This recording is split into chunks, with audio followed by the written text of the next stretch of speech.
Hey, Bluetooth connector. So let's go over, we're going to go over 8 exercises for mobility only, okay, of different joints. So for the first one, what I want you to do is take 2 tennis balls and tie them together with some tape. So the shape of it looks a bit like this. This is very easy to do with just 2 tennis balls. Now what we want to do is we want to warm up the thoracic spine. So not cervical, not the lower back or the lumbar spine, the one in the middle. So what we want to do is place it on both sides of your spine. You'll find a nice groove in which it sits quite well.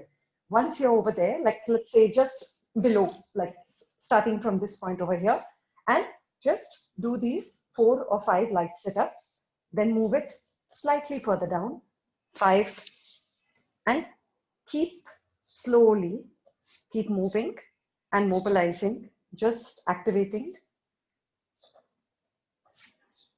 the muscles over there. So 5 times. So it will probably take you about 7 to 8 times that you will move the tennis ball lower. Just remember to avoid the lower back. So this is to this. You can see that I've gone up to here. This is probably the last level, okay? And then you go 5. So that's the first one where we're just going to do these pulsing movements 5 to 7 times and then move maybe an inch down and repeat that till you cover the area from here to over here. Okay, you'll get a feel of it when you're doing that. So the second exercise is where we're going to mobilize the ankle joint. So go to a plain wall. Sunil, you want to come here? You can see. Okay. So one leg at a time. Keep your leg pointing the wall only as much as away as you're able to lean forward and touch the knee to the wall. If you can touch the knee without lifting this heel, then you can take a little step back and again reach forward. Now see here, my heel is lifting, so that's not right. So I've got to go slightly further and stay. Now at the point where my knee is touching, you should be feeling a stretch over here. If you're not feeling a stretch, then it's too easy. So this is an easy range to work with. So you've got to go back to a level where the knee is touching the wall, but you're feeling a stretch over here. And when you're feeling that stretch, like I am over here, then I will go push it forward 5 times. Okay, forward 5 times. Make sure at each time you push the heel down hard. 5 times forward, 5 times towards your big toe, and 5 times towards your little toe. It's harder to keep the heel down towards the little toe. So really push, you will feel a slight, maybe even burning sensation. Repeat that again. So again, get your range right. If you feel that one leg, it's easier to touch the wall compared to the other one, that basically tells you that the ankle mobility is different in both the legs. So the leg in which it is harder, you've got to do more reps on that one. So if you're doing 5 on the other side, do 2 sets of 5 over here or 3 sets of 5 on the other one. Same thing. So push forward where the heel is down, you're feeling the stretch. 5 forward, 5 towards the big toe, 5 towards the little toe. Okay, relax. That's the second one. The third one is also against the wall. So hold it for support. You're going to do swings. One leg that is on the floor stays straight from the knee. The other leg goes across and straight out. The range in which you start low, get used to the movement, then start swinging it higher and higher. Try not to lean forward. So back is straight and the movement is from the hip joint. Try to lift. And when you're lifting it sideways, don't lean sideways. Try to keep the center balanced over here. Slowly over time, you will feel that you're able to lift higher. So at least start with 10 on each side, starting low and then going higher up. Okay. The other swing that you're going to do is then facing sideways, where the same thing, but forward and back. So you're pivoting from the hip, taking it forward, and then slowly trying to lift it as much as you can. So do 10 swings forward on one leg and 10 on the other. So that was the fourth one. Okay, the fifth one, we've done this before. We've shown you this before, rather. So you hold the jhadu ka stick or a mop. When you hold it, make sure that there are triangles with your elbows and the shoulders are not turned inwards. So squeeze your shoulder blades together, chest open, take the position at 90 degrees where your knee is exactly behind your heel. Tuck your toes under and then straight up and go down. Okay, so you've got to do 10 times on each side. Now don't look down, keep your eyesight straight and keep your chin tucked. So straight. If you find yourself losing balance, you may want to first keep the gap slightly wider or keep your leg slightly more outwards. Once you feel that you're able to do 10 with good balance, bring it in. The goal is to get it in one line and so close that the knee is exactly behind. You're going to repeat this on both sides. Make sure you change your hands and then repeat.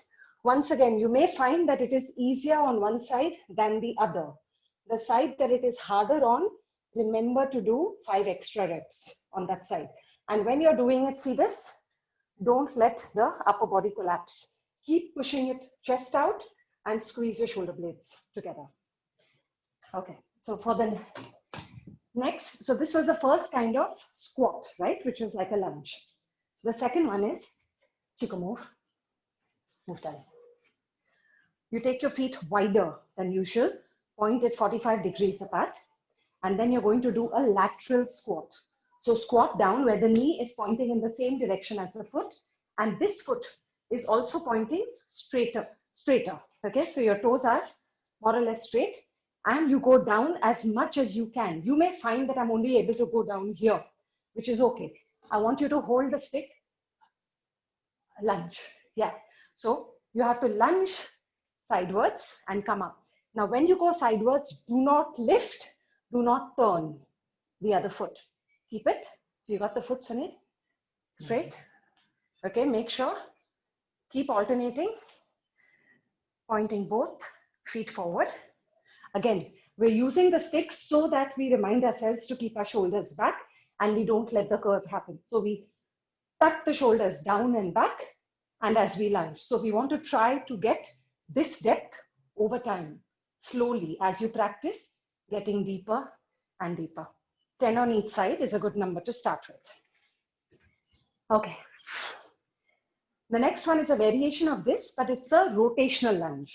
So you're going to start in the same position, wide, but when you lunge this time, you're going to turn the other heel out, turn the other leg out, lifting the toes, going down on the heel, and then come up. Next side, turn it out and up. Once again, you may only find yourself being able to go till here. Even if you're not able to go down all the way, turn it outwards and lift up, okay?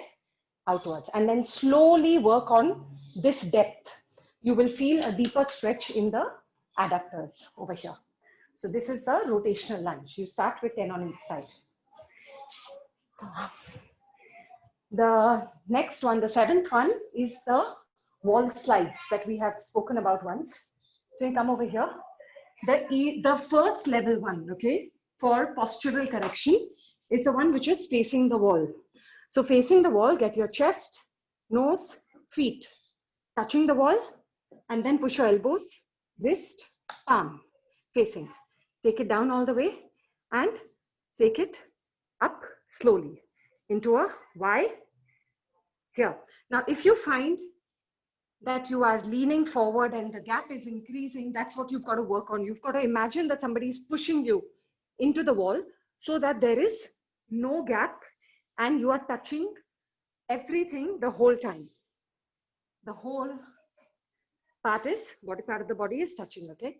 Once you've been able to do this, then the next thing you're going to try is what we have shown you sometimes, which is isometric squat, so that the back is flat against the wall. And you do the exact same thing, but with the back of the hand this time. Again, if you find that this is happening, where the chest is going out, the back is turning, and the hands are coming off, then you're not ready for doing it like this against the wall. So you go back to the forward facing till you're able to do that. Over here, you've got to push your belly button, body, shoulders back in and really limit the movement only to the hand sliding up. If you find yourself shrugging like this over here, you've got to push the shoulder. If you have somebody who can actually put hands down over here while you're doing the slide, that will help to self-correct the shrug. So that's number 7. And the last one is, where's the band? Oh, there. Okay. The last one is an X band walk. So you put the band under the middle of your foot, shoulder width apart, cross it over. If you are using a loose band, then you just hold it. If you're using a tight one, then just cross it over.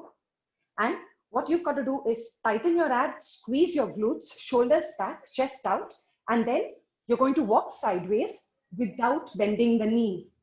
So as you lift your leg, the movement is from the hip. You're not doing this. It's not a lifting of the leg walk, okay? Straight sideways. You'll feel the tension over here as you're walking sideways. Make sure you do 10 to 15 steps on each side. If you find 10 steps hard, start with 5 and build it up from there. Okay, so X band, side walks, knees straight, chest out and body in a straight line. Squeeze your glutes tight.